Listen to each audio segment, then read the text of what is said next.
All right, welcome everyone. Holding 5, Noahide laws. Spoke last week about Ger Toshav and what's considered Ger Toshav and what Jews are obligated to do for the sake of a Ger Toshav. Right, the obligations that the Jewish people would have for them, as well as what exactly is a Ger Toshav. Does that mean they just deny idolatry, or does that mean they also hold by the seven Noahide laws? Right, so that we spoke about, and now I guess we're going to speak about two things here. Right, one is the application today. Does Ger Toshav apply today in an issue that we may have or potentially had within the 20th century?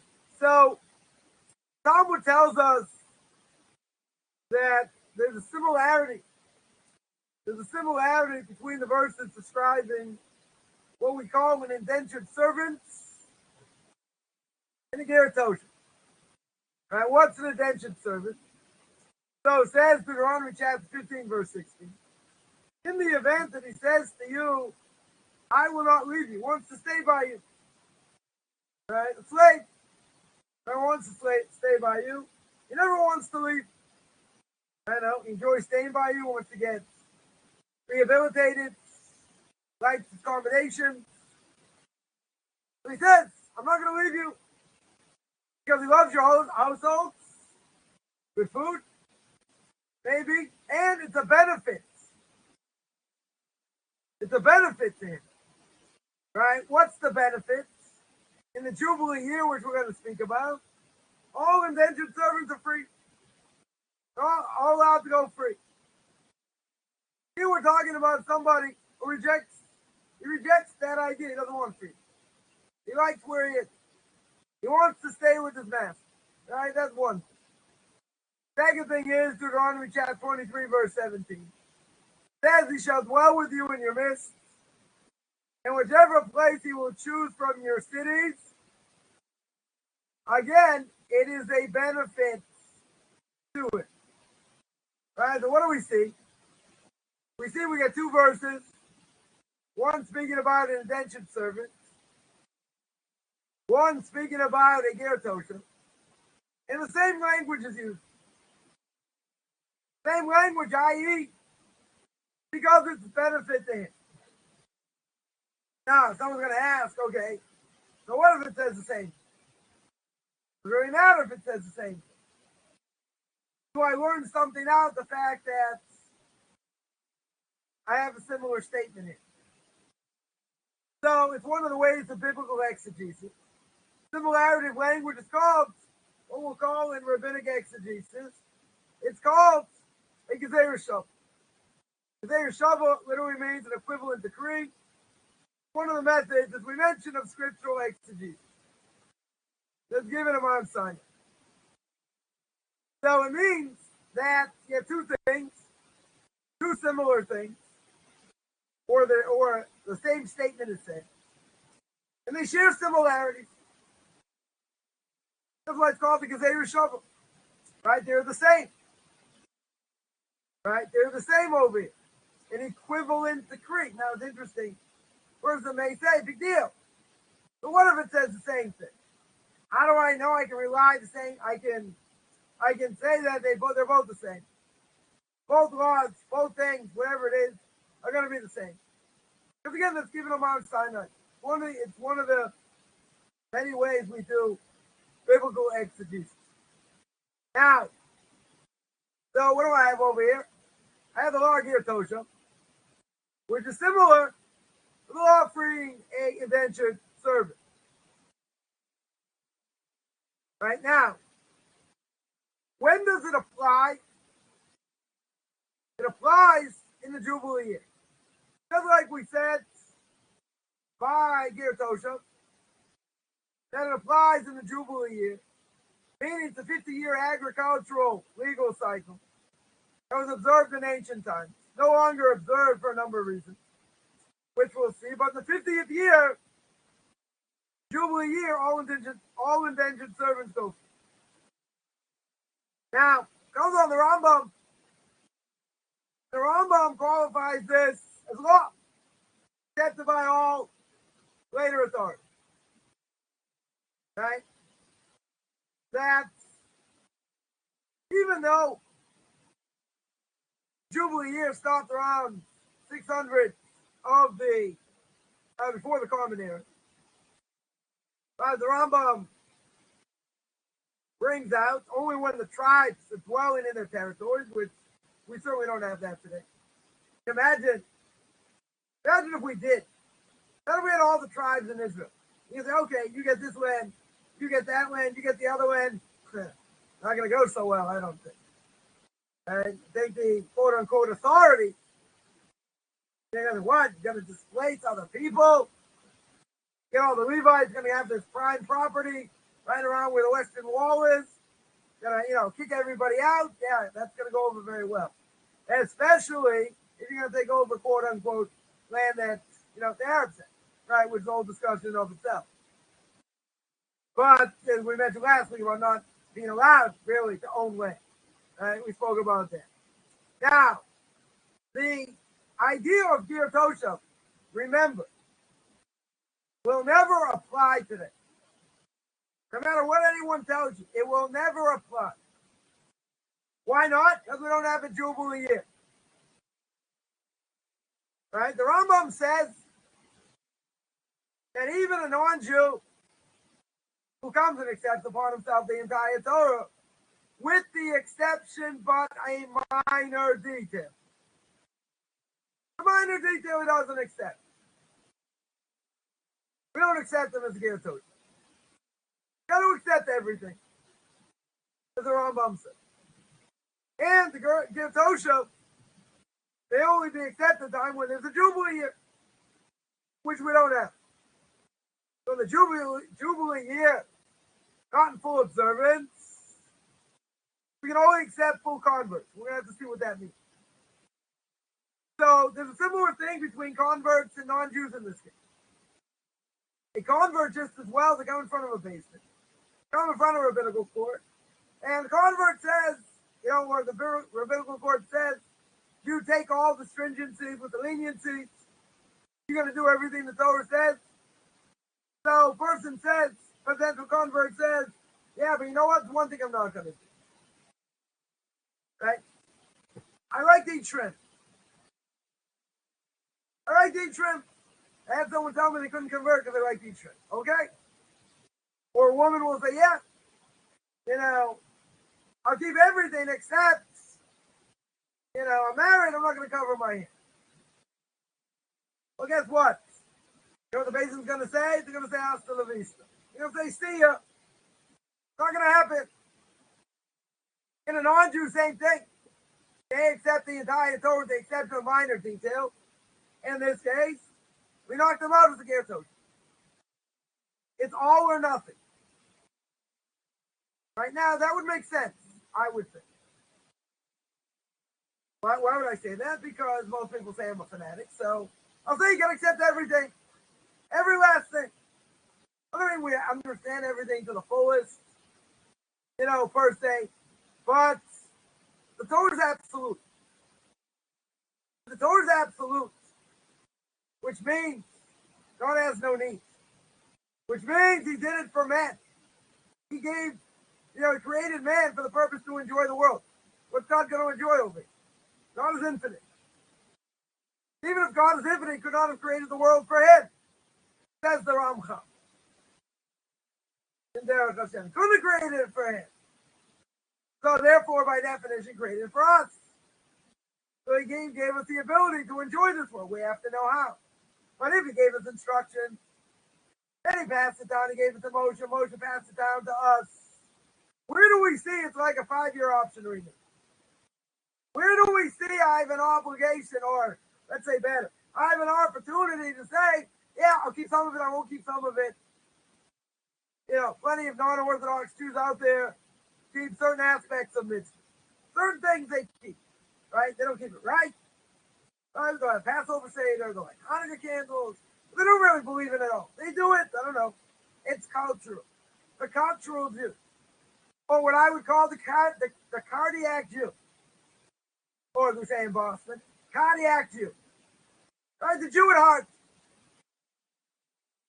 Okay, so what? Where in the Torah does it tell me I'm allowed to do what I want? I'm allowed to pick and choose. See, by most people today, there's not even an argument because they don't care. It doesn't matter to them. I keep it, I don't keep it. Who cares? Relevant. And no relevance to my life. Oh, yeah? I can prove it. I can show you where the relevance is. Nope, not interested. But you're not telling me it's not true. Right? So, a Jew who's born a Jew, they can decide to break the covenant. They can decide, I don't have anything to do with Judaism. I'm going to do the minimal amount. Torah says I have to keep it all. Torah says if I don't keep what I'm supposed to do, I get punished. This payback is clear. Right? Second paragraph of the Shema. We say every day, 3 times a day. The morning, night, and before we go to sleep. Tells me if I do the right thing, God's going to be rain. He's going to bring rain. We're going to have crops. We're going to have food. We do the wrong thing, payback. A lot of curses in the Torah. Fortunately, they've come to fruition. Right? Those say, oh, that's your opinion. I love that argument. That's your opinion. Yeah, that's what the Torah says. And then someone will say, oh, who says the Torah's right? Who says the Bible's right? Oh, now we can have a discussion. Maybe we got proof. I can show you proof. Nope, not interested.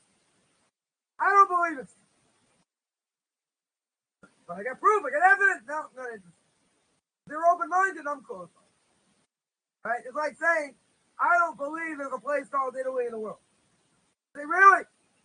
Have you ever looked on the internet? I'll age myself. You ever read, Ray, you like this? You ever read the Encyclopedia Britannica on the subject? I don't even know Encyclopedia Britannica exists anymore. Probably online by now. Right? These were heavy. You can hurt people with it. Right?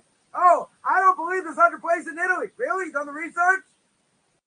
No, I just don't believe there's a place called Italy. Doesn't mean there's not a place called Italy. Right? So, you want to be a Ger Toshav? You want to be a proper convert? You do what the Torah says. There's no in between, because in between doesn't work. In between, you can't pass down. Right? Outside the ultra-Orthodox, it's a disaster. 90%, 90% cannot pass it down to the next generation. 60, 70% hit the marriage, more in other places. Finished. Had someone once say, interesting thing, how do you know the Torah is supposed to be passed down? How do you know it's supposed to be eternal? I was like, you joking? So I said, read the Bible from the beginning of the book of Genesis to the end of the book of Deuteronomy. Just read it. I'm not saying you have to read it in depth. Just read it. And tell me if you don't come to the same conclusion. Because there are many times the Torah says it's forever. We mess things up, so certain things don't apply. We don't have devil today, many things we can't do. Right? But, it's not eternal. But the Torah tells me many times it is eternal. That covenant's never broken. What do you do with Jeremiah chapter 30? In the new covenant. Yeah, because they misinterpret it. They turn it into a pretzel. They give it meaning it doesn't have. But without going there, this person's not going there. You're saying, how do you know? Right? How in the world do you know? Right? How is that possible? How is that possible? It can be proven. Oh, you don't want to see the proof? Doesn't mean it's true. Doesn't mean it's not true. Right? But the argument is in general that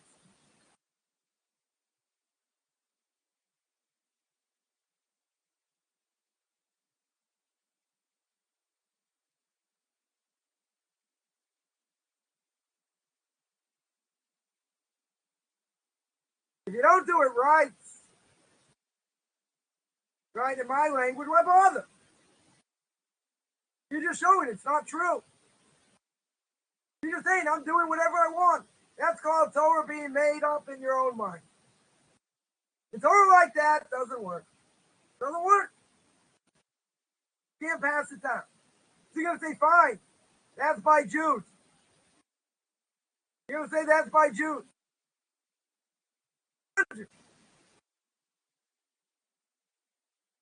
Right? Same thing by non-Jews over here. We're going to say the exact same thing. Either you're going to keep it, and you're going to do it right. It's all or nothing. You do what the Torah says. Right? 100%. 100% you do what the Torah says. If you don't do what the Torah says, you're going to get Toshav. You'll say, we're going to hold by some of the Noahide laws. That's a good idea. Some of the Noahide laws, you're liable for a death penalty. You better know which ones you're going to hold by. If God gave the Torah, he spoke to Moshe, he passed it down. Doesn't that mean I have to do what Moshe says? I have to do what the rabbis tell us and says in the book of Deuteronomy.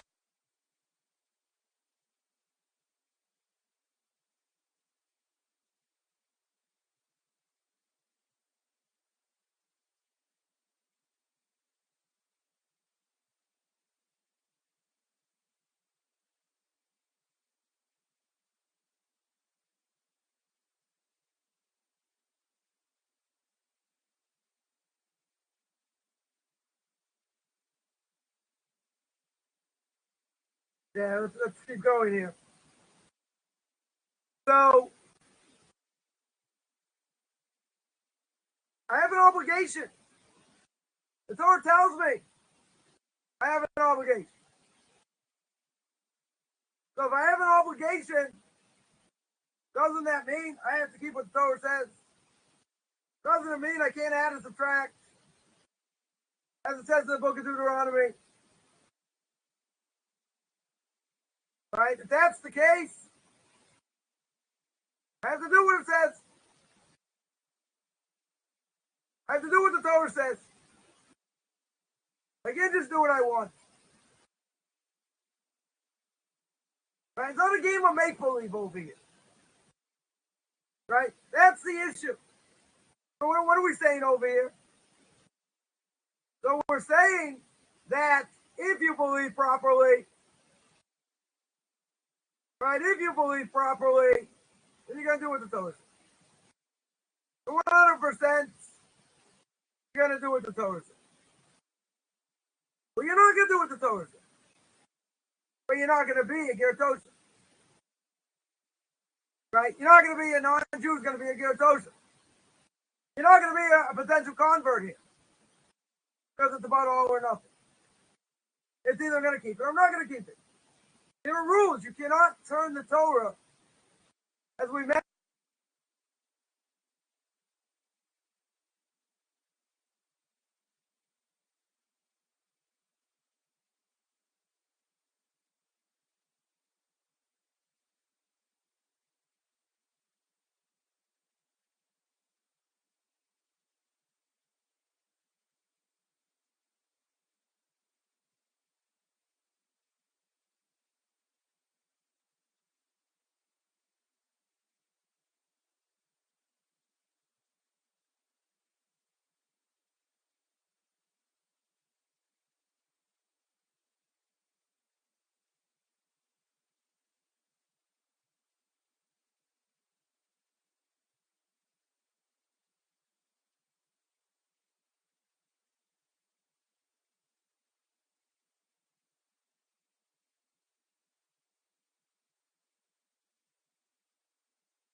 One.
Yeah, so the point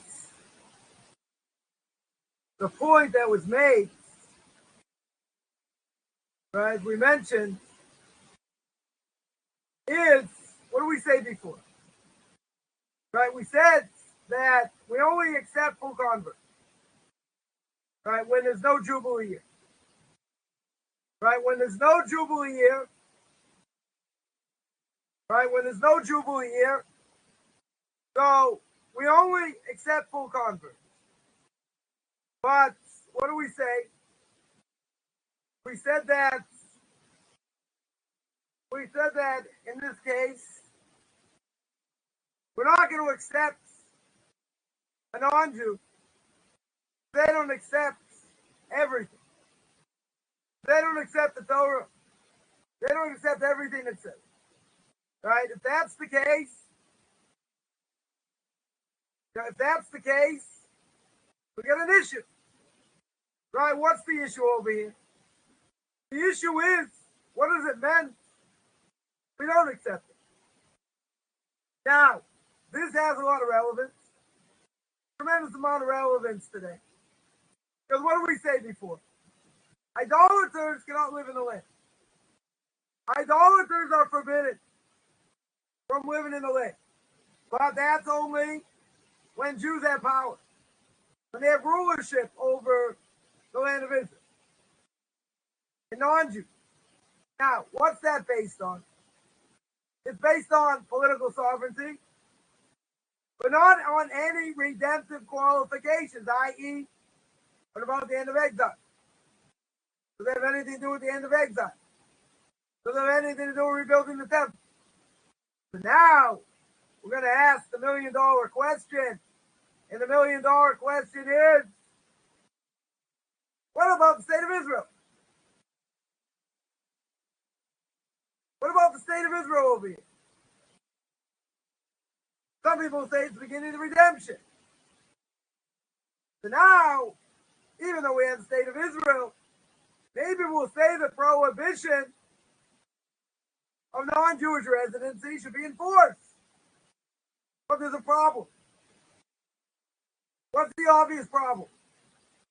We don't have any Jubilee year. Jubilee year stopped many, many years ago. We don't have a Jubilee year. So there's no such thing as a Ger Toshav status. Right?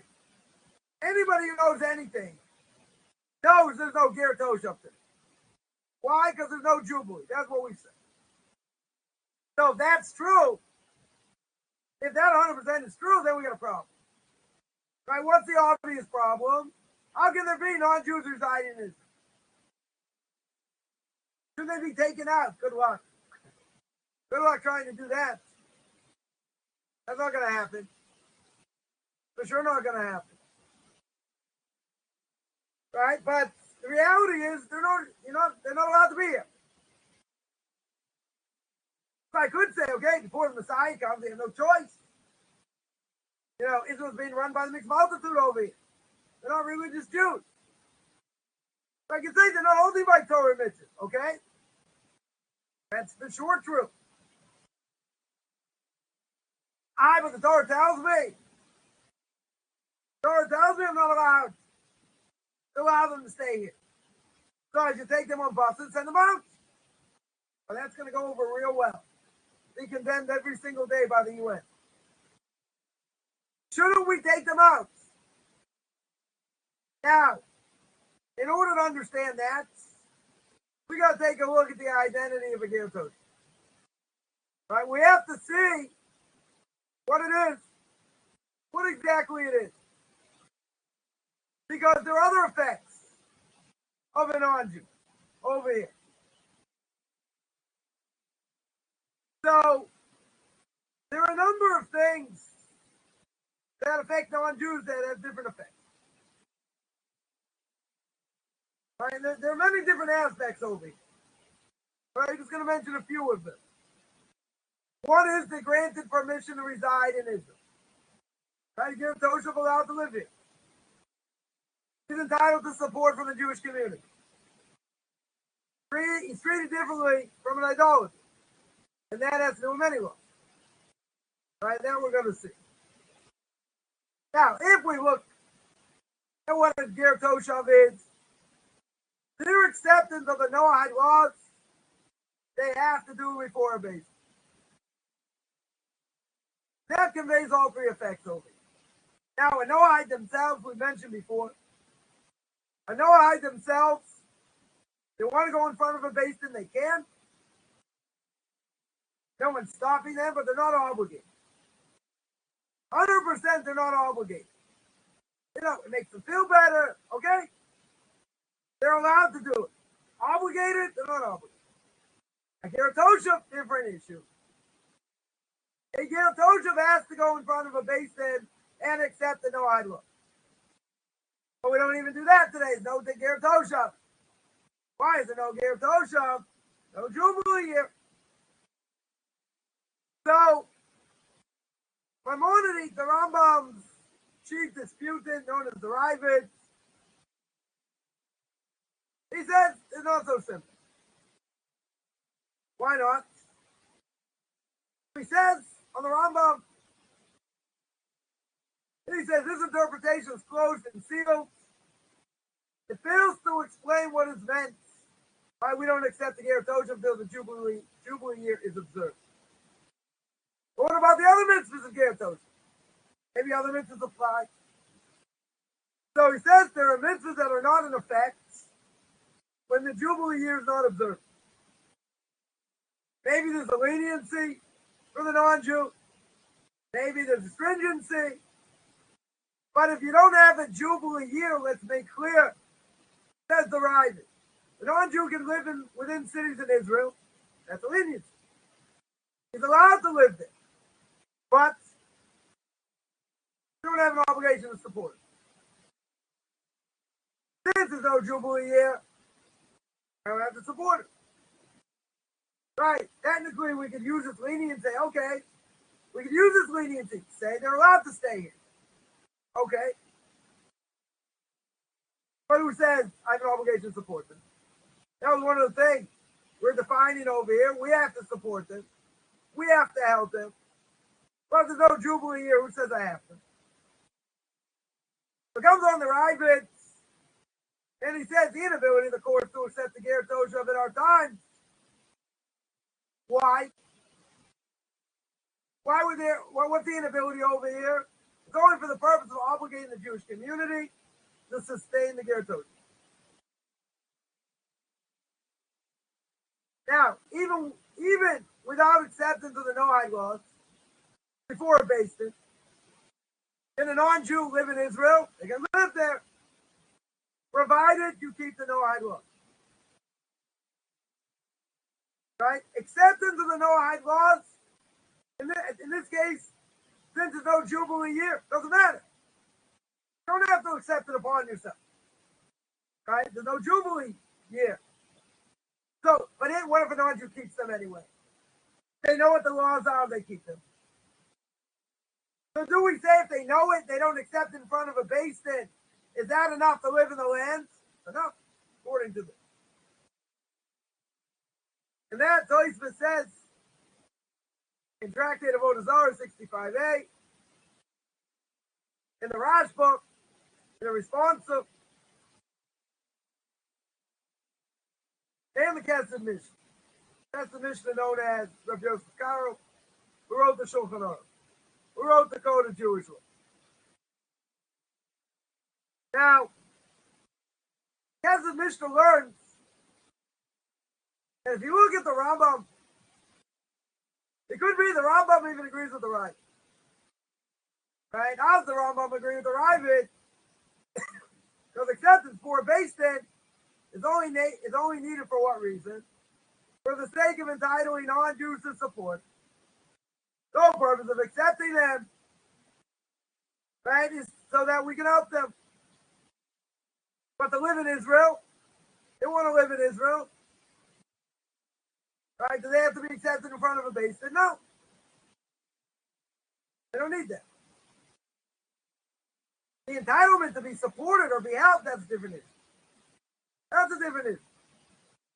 So now, when the rabbinic authorities say, we don't accept Ger Toshav in our times, Right? What does that mean? It means the Ger Toshav cannot today bind the Jewish community to support and protect them in Israel. Even if they want to be in Israel. They cannot force us, help them, to support them. But if they accept before a beis din, if they go in front of a rabbinical court over here, it's only needed to qualify for one of the communal support. Right? So if that's the case, if it's only needed to qualify a person for communal support, why does the Ger Toshav receive the other two benefits? Why would a Ger Toshav get residency and is a non-idolater? Now, these two things are really one and the same. In our automatic consequences of non-Jew's rejection of idolatry. Because when a non-Jew rejects idolatry, there are a lot of things that go on here. Because we saw before, does the Ger Toshav have to accept the Noahide laws or not? Seemingly, there's a whole difference of opinion. Some say they have to accept all the Noahide laws. Others say they don't. It's just a rejection of idolatry. So over here, it's not a result of accepting the Noahide laws before beis din. Right? Because that, we have to remember. What's the purpose of prohibiting non-Jews in the land of Israel? Right? Because it says in Exodus chapter 23, verse 33, idolaters shall not dwell within your land, lest they cause you to sin against me and worship their God. If by idolaters, if they're not idolaters, if a non-idolatrous Gentile, now we're going to get to wants to live in Israel. Are we worried they're going to corrupt the faith of the Jewish people? No. They don't believe in idols. Maybe they're violent. Maybe they'll kill us. Okay, that's a different issue. That might be an issue with the Arabs. That might be a different issue. But technically, letting them live in the land, there's no danger. What are we worried about? I'm only worried they're going to corrupt us philosophically. They're going to corrupt our faith. And if they're not going to corrupt our faith, it shouldn't be a problem. So therefore, every Ger Toshav has to be non-idolatrous. We're not going to let idolatrous people live in the land. But every non-idolatrous resident is not necessarily a Ger Toshav. Right? In other words, if someone is a Ger Toshav, they have the status of a Ger Toshav, then that means they're a non-idolatrous resident. But who says across the board a non-idolatrous resident is essentially a Ger Toshav?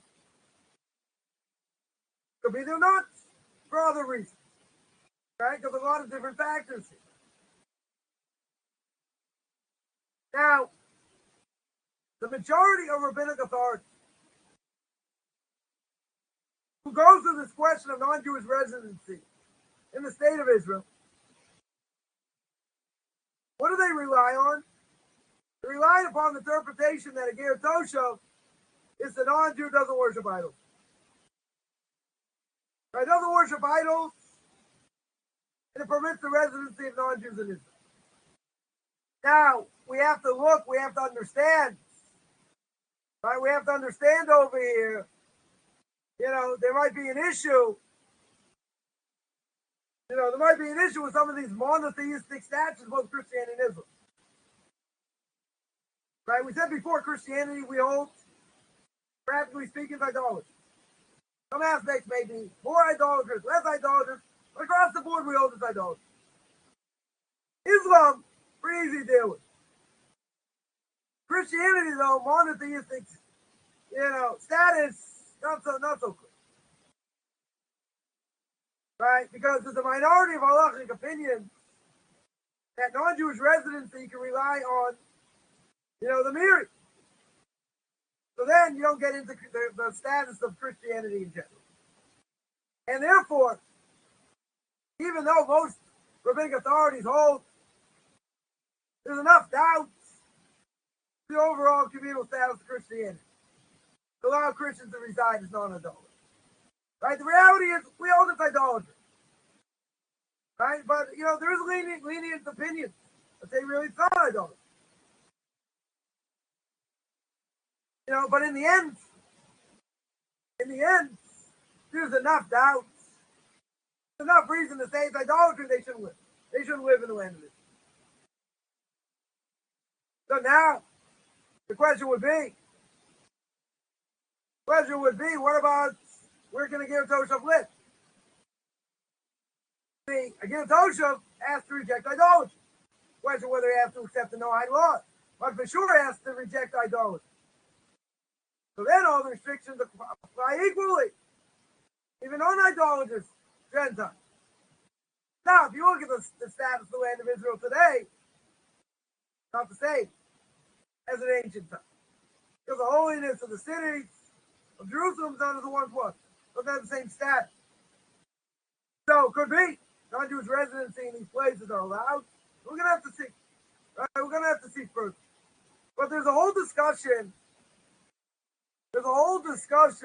about the prohibition against non-Jewish residency, whether it applies to civilized people or not. Right? There is such a question. Right?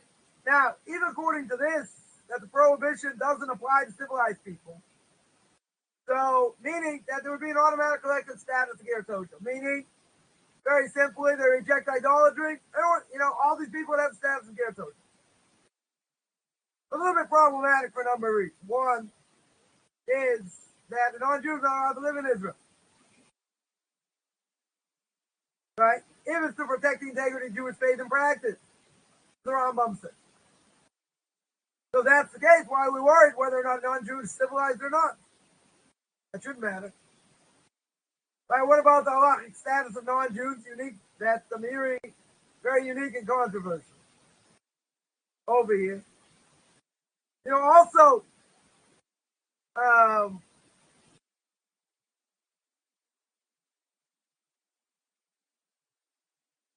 his opinion, the Meiri, he really have such contact, with great rabbis during his time. So, it's a little bit hard that, go to Jewish law and never really saw his work. Never saw what he wrote. But he didn't want to rely on that who says it's really authoritative. Right, because other rabbis thought maybe they would have rejected it for other reasons. Right, not only that, it's a minority opinion, very strong minority opinion. Right, and it's knocked out by earlier commentators, later commentators, etc. So there is an opinion that the prohibition of non-Jewish residency doesn't apply today. Why? Because the Jewish rulership of the land is not complete.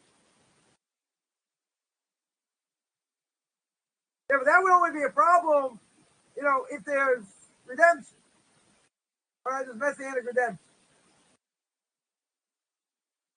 So, but not everyone quotes this opinion. So, not everyone holds to this opinion. So you see, it's not so simple.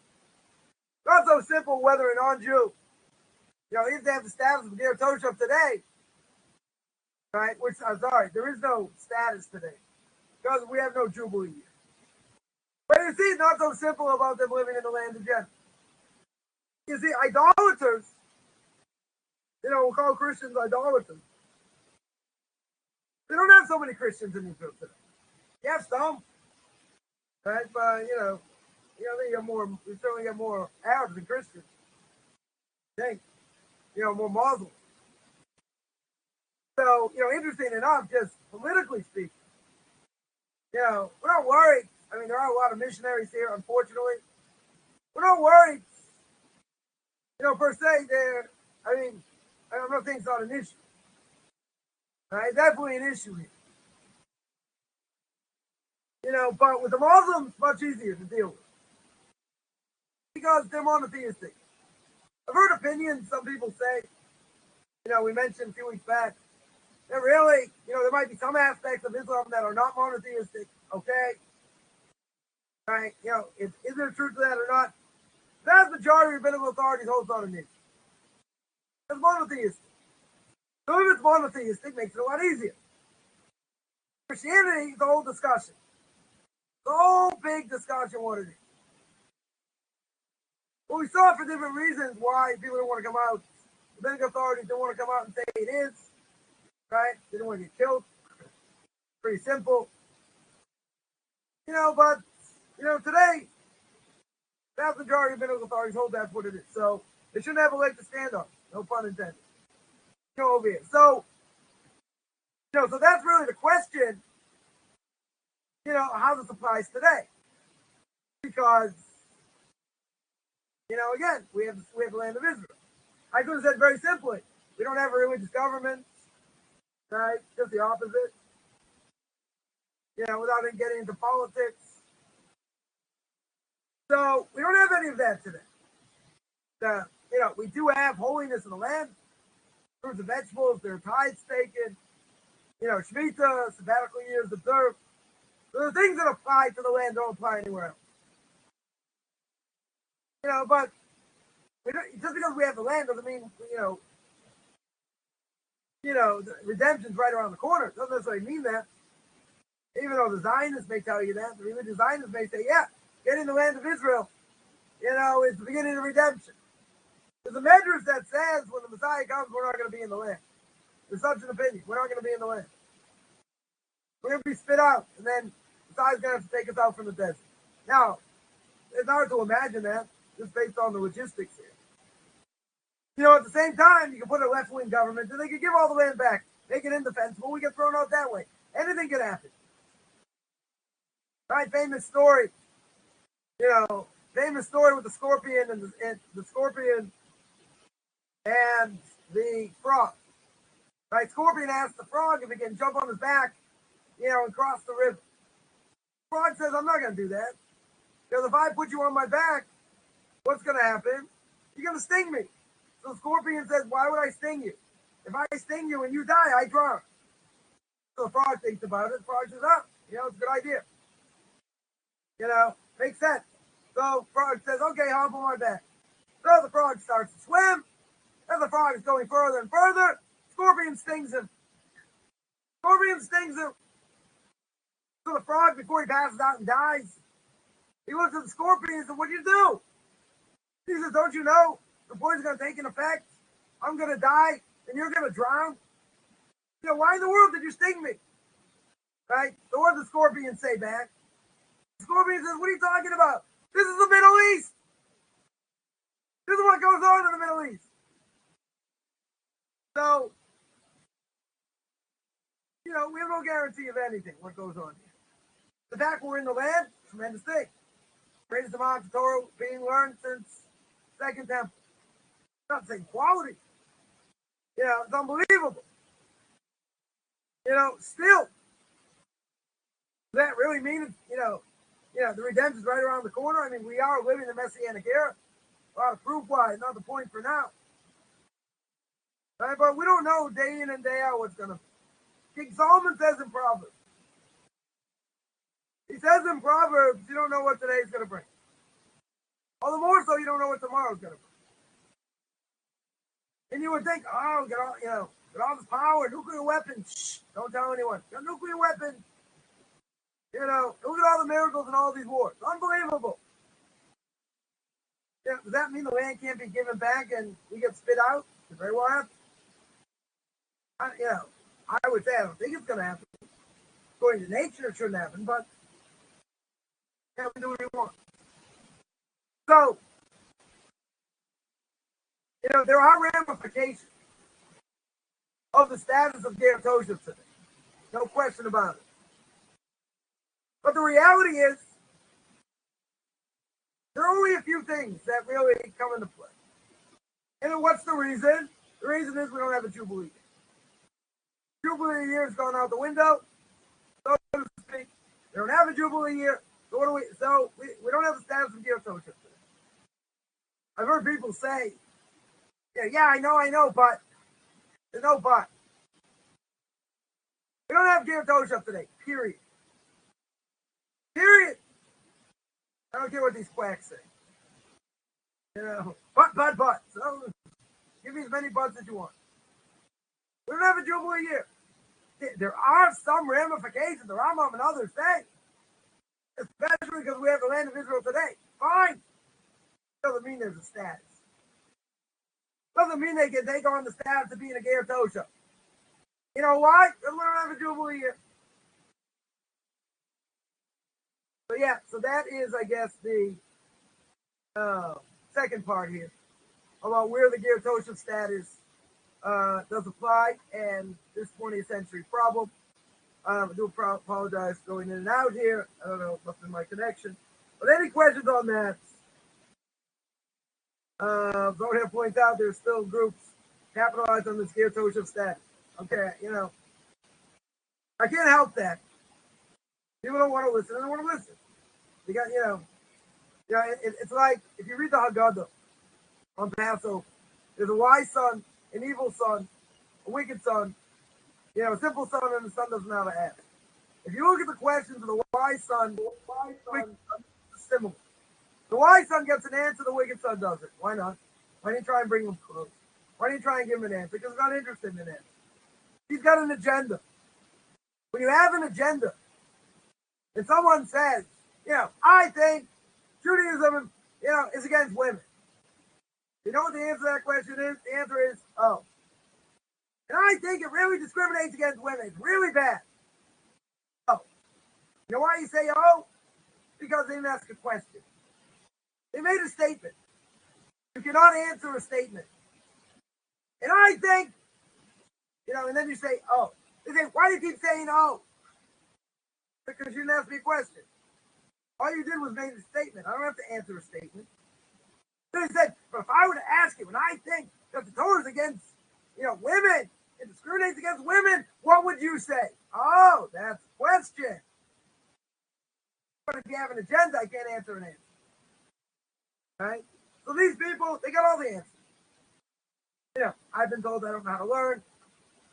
Rabbi Singer's been told that. Skolback was told that. Put in their place. Oh, what do they know? These people are learning Kabbalah without knowing the alphabet. Okay? I'm going to listen to them.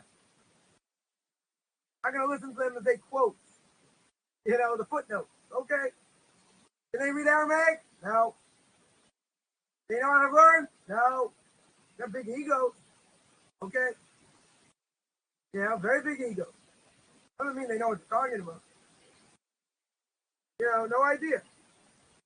Now we say you can't run before you learn how to crawl.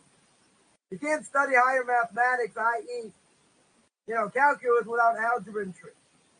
You want to tell me you're teaching Kabbalah and you're learning different things when you don't have a yeshiva education at all, and you don't know how to learn, and the people you learned from taught you wrong, at best? I'm gonna take what they say seriously. They say, why don't you debate them? Why would I do that? Why would I even give them a pedestal? It's a waste of time. I gave someone a golden opportunity a number of years ago. My golden opportunity was, I want you to show the whole world. On Facebook, who your credentials are. Who your rabbis are. That vouch you. Everyone knows who mine is. Hope you still vouching for it. Everybody knows who it is. So I said, I'll give you a golden opportunity. He called me out, said this, oh, you're this, you're that. What does that mean? It means you got no credentials. It means if you're not willing to put your money where your mouth is, you're nothing. So I called him out. Show me. They couldn't. All they do is, oh, you think that, So what does that mean? It means it's called pass the buck. That's what it means. That means they don't have. So if you don't have, keep quiet. And don't think, oh, I know better. I know much better than you. And, the list goes on. But it was like the fools leading the fools. That's what it is. But people get sucked into it. Some of them are a little bit charismatic, whatever. But it's my way or the highway. I understand people have egos, different things. For the last 30 years, never seen such a thing in my life. Never. Fine. You want to disagree, go source by source. You got to show a little bit of respect. You don't show respect, call people names that's, the Gemara says, if you want to pick a rabbi, you want to learn under someone, he has to be like an angel to you. Doesn't mean he's perfect. right? But he's gonna be like an angel. And if someone has bad character traits, right? Derech Eretz Kidmul Torah, our proper character traits come even before the giving of the Torah. The person who's got a big mouth and he shoots off his mouth and calls out other people, thinking he's God's gift to the world. Yeah, that's a little bit of a problem. But people don't. How can the rabbi say this? How can other people say this? Call people out. People who respected for years, 20, 30, 40 years, because they got a screw loose. Yeah, that's not forbidden to say. They're messed up. Not, it's Lashon Hara. No, these people are frauds. Frauds need to be called out. I don't need to call them out every day in every single class. They need to be called out when they need to be called out. Again, I've never seen anything like it. I guess, I'm a little bit naive for sometimes. But, I've seen big people argue with other big people. Okay, but they show respect. They show respect, different, totally different issues.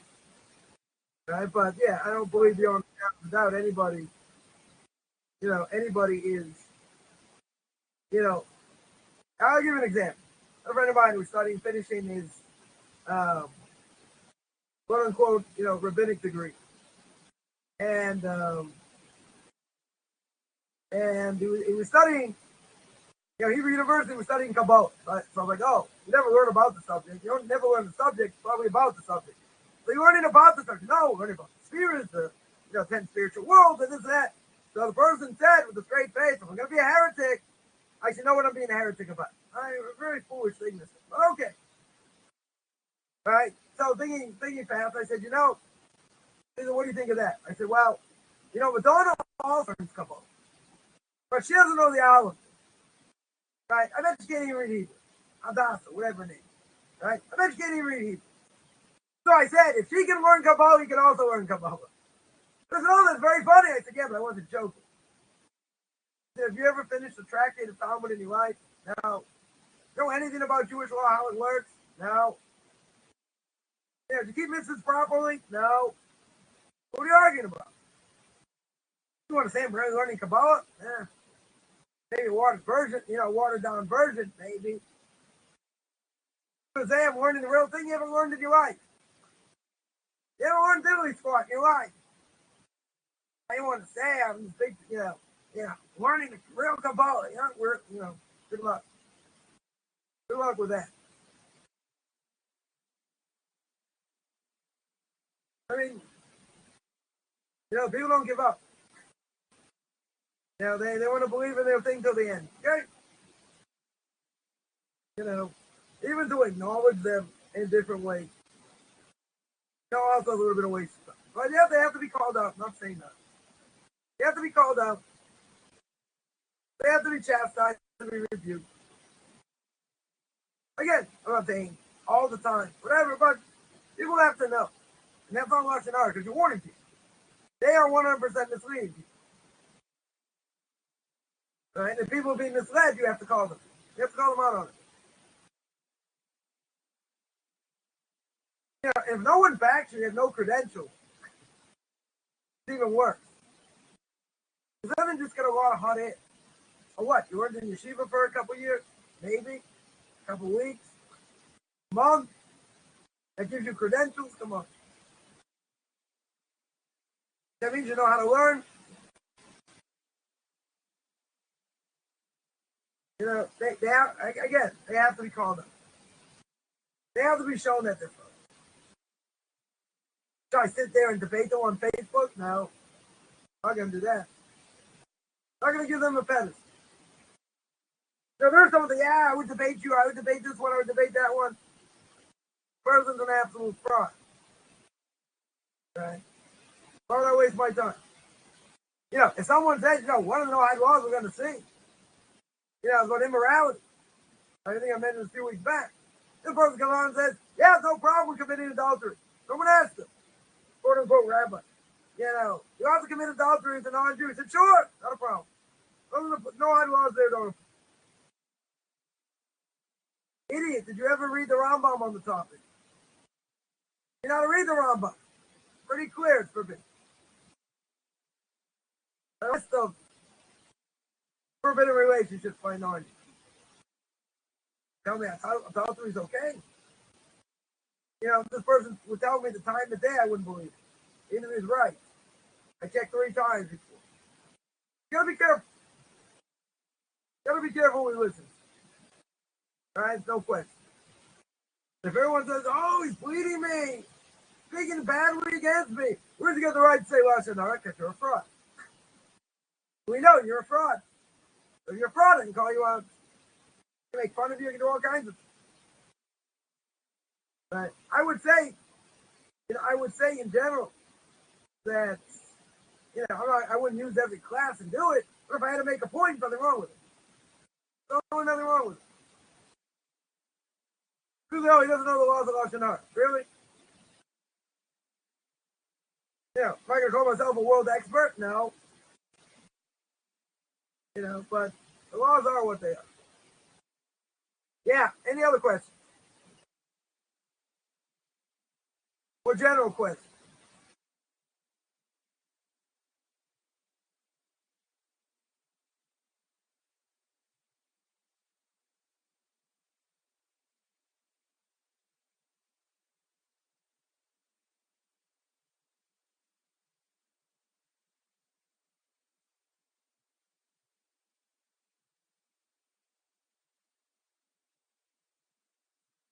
All right, there are no other questions, then Ray points out every now and then has to hear this. Right. Yeah, they should. The problem is, a lot of people are brainwashed out there. So, we need to re-squeegee people's brains. So to speak. You can't, people can see the falsehood. They can see something in front of them and they're not going to change. Not going to change. At all. So they have their thing. Say, oh, that's the answer. Imagine, I'll give one example. Imagine, Elie Wiesel wrote all these books about the Holocaust. Now imagine if I would come up with an answer. I said, oh, you have questions about, rights people suffering and all that.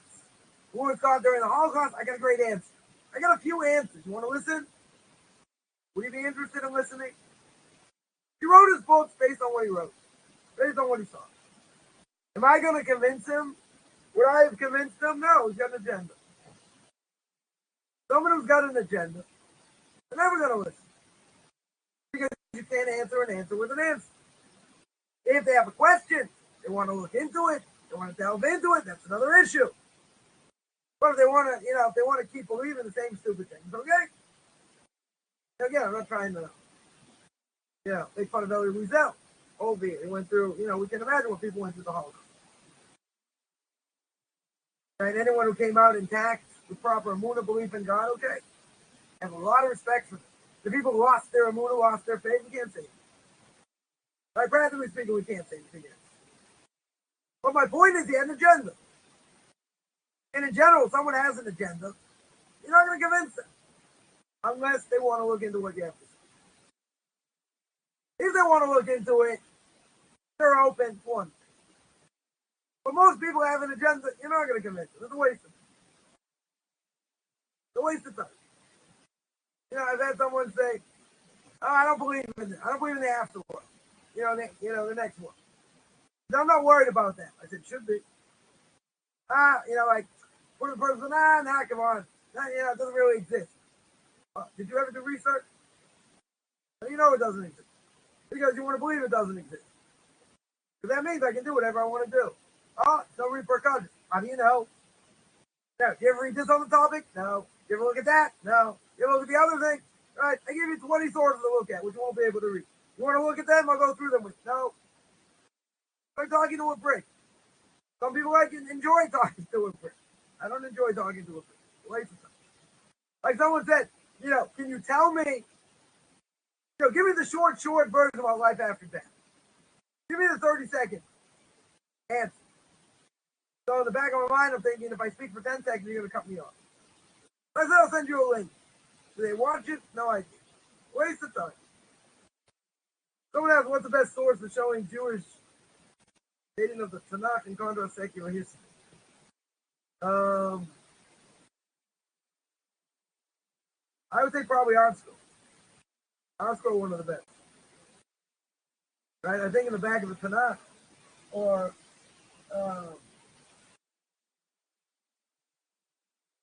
I have the stone edition of the Torah, Prophets, and Writings. I had all 24 books. I think in the back they have a whole index here. Right? They have a whole index, of that.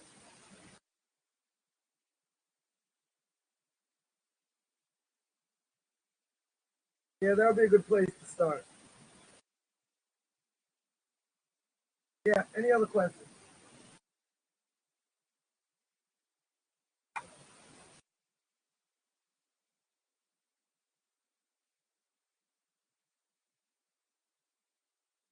All right, no other questions. I'm going to sign out. Anyone has any questions, again, send me an email, Rabbi Chaim Coffman at gmail.com, RABBICHAIMCOF@gmail.com. I again do apologize coming in and out, but sometimes it happens. Anyway, gonna wish everyone a good beginning of the day, middle of the day, depending where you are, and everyone have a great rest.